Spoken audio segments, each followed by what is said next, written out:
যদি ঐক্যমত্য কমিশন সেখানে জুলাই সনদের আইনি ভিত্তির ব্যাপারে আমরা ঐক্যমত পোষণ করেছি, বিএনপি সহ সবাই, যে গণভোটের মাধ্যমে এটা আইনি ভিত্তি দেওয়া, সেখানে সময়কাল নিয়ে সেখানে দ্বিমত তৈরি হয়েছে। আমরা চাইতেছি এটার গুরুত্ব আলাদা হওয়া উচিত।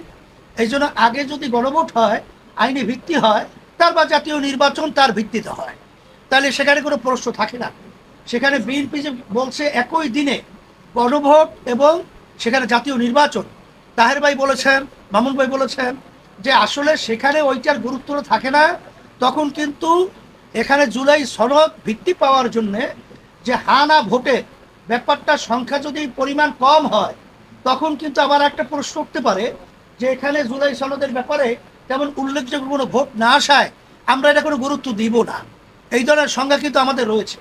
এখানে এনসিপি সহ অন্যান্য আদার যে দল রয়েছে, আমরা সবাই তো জুলাই সনদে, বিএনপি সহ আমরা সবাই তো মাঠে ছিলাম যে আমাদের দেশ সুন্দর করার ব্যাপারে।